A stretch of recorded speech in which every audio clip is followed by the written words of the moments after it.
Sosok ini hanyalah manusia biasa di siang harinya, namun saat malam menjelang, kepalanya akan terlepas dari tubuh, lalu berterbangan di langit-langit kota untuk meneror semua warga, lalu menghisap darah manusia sampai tak bersisa.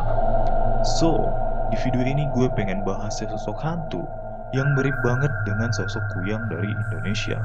Akan tetapi, sosok yang bakal kita bahas kali ini tidak berasal dari Indonesia, melainkan dari negeri sebelah Jepang dengan gelar si kepala terbang. Dan inilah Nuke Kubi.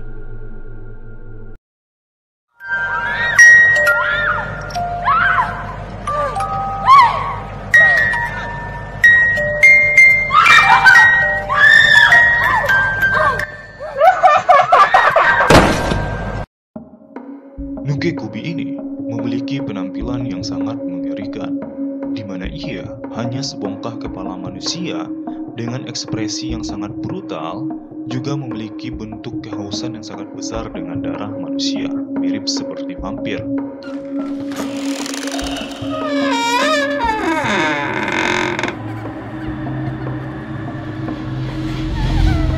Nah, dari bentukannya yang sangat mengerikan ini, sebenarnya Nuke Kubi ini hanyalah manusia biasa yang terkena oleh kutukan, yang kutukannya itulah yang bernama Nuke Kubi, yang mana target dari kutukan tersebut atau penularan dari kutukan tersebut semuanya adalah seorang wanita. Dan ilmuwan dari periode Edo mengatakan bahwasannya Nuke Kubi ini atau kutukan ini mirip dengan somnambulisme. Atau buat teman-teman yang belum tahu, somnambulisme itu adalah penyakit tidur yang membuat penderitanya itu berjalan atau tidur berjalan kalau orang Indonesia biasa sebut. Dan bahkan orang yang tidur berjalan itu bisa melakukan banyak kegiatan dengan kondisi yang masih tertidur. Namun orang yang terkena kutukan Nuke Kubi ini, alih-alih berjalan pada saat korban yang terkena kutukan mengalami somnambulisme, roh mereka akan ikut keluar bersamaan dengan kepalanya yang terlepas begitu saja, sehingga terciptalah makhluk yang bernama Nuke Kubi. So, daripada hantu, mungkin lebih bisa disebut seperti siluman, atau kalau di Jepang mereka menyebutnya yokai, atau seperti yang orang Indonesia katakan, orang yang terkena ilmu hitam. Karena untuk berubah menjadi Nuke Kubi, korbannya tidak perlu meninggal dunia terlebih dahulu.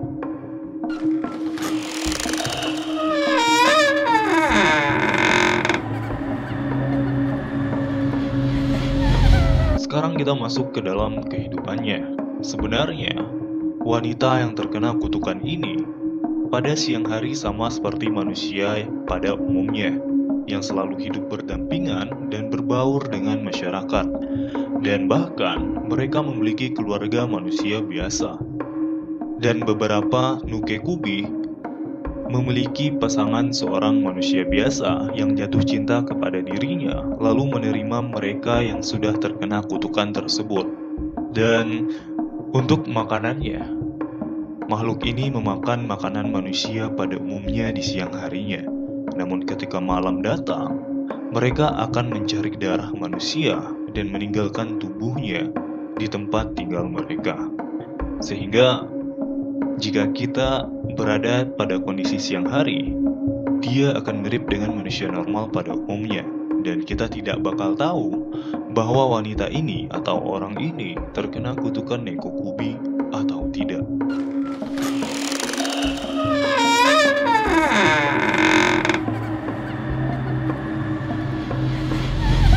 Teror yang diberikan oleh Nuke Kubi, yang mana ketika malam telah datang, Nuke Kubi ini akan melepaskan diri dari tubuhnya.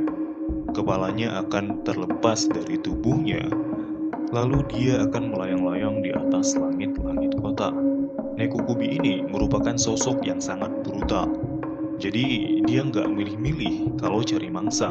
Setiap melihat manusia, Nuke Kubi akan menggigitnya secara brutal, lalu menghisap banyak darah dari korbannya. Jadi wanita yang terkena kutukan Nuke Kubi ini itu harus mengkonsumsi darah manusia agar dapat terus bertahan hidup dari kutukan tersebut. Dan biasanya Nukekubi ini akan sangat agresif ketika terpisah dari tubuh aslinya, sehingga kebanyakan korban Nukekubi akan digigit sampai terkoyak-koyak di bagian lehernya, sehingga banyak dari korbannya yang meninggal dunia.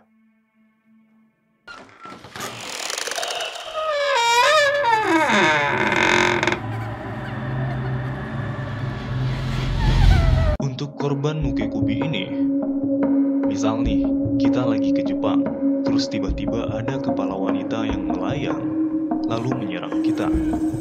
Sebenarnya kita tidak ada cara atau penanganan agar mengusir Nukekubi ini. Jadi ya kita bertahan aja semampu kita buat tidak digigit.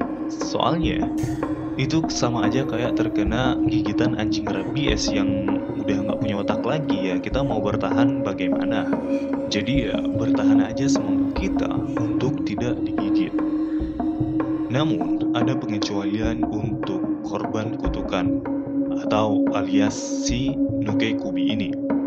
Konon, mereka bisa menghilangkan kutukan tersebut ketika mereka memakan jantung dari anjing, namun anjingnya ini tidak sembarang anjing, teman-teman.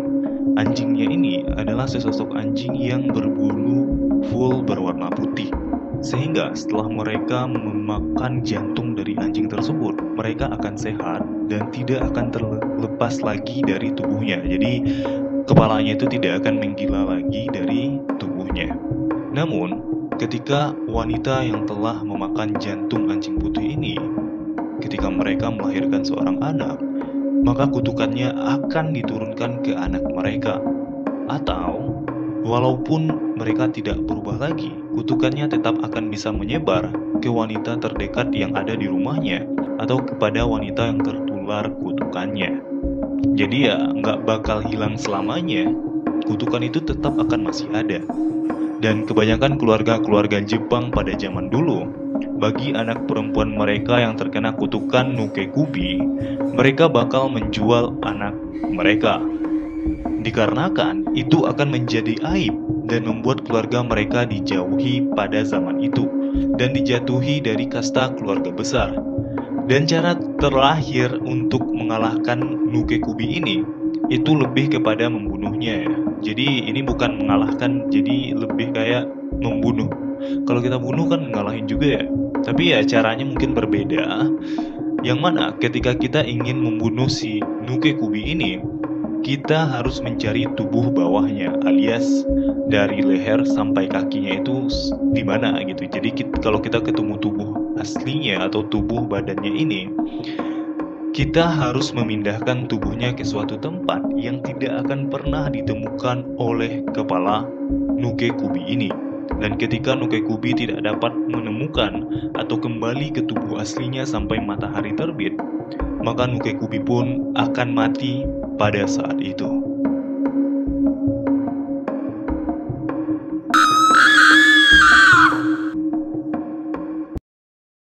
Mungkin cuman sekian cerita teror kita malam ini, dan sekedar info buat lo semua, Nukekubi biasanya memiliki ciri khas dengan garis merah di bagian lehernya.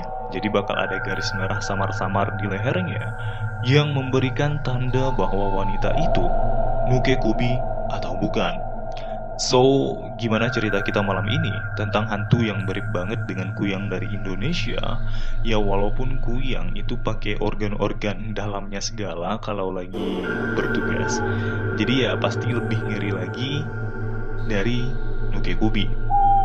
Mungkin sekian dan terima kasih. Gue Kilua selaku teman teror di malam ini undur diri. Dan sampai jumpa dalam cerita mengerikan selanjutnya. Tetap jaga diri dan perbanyak doa agar tak terkena kutukan Nukekubi. Bye.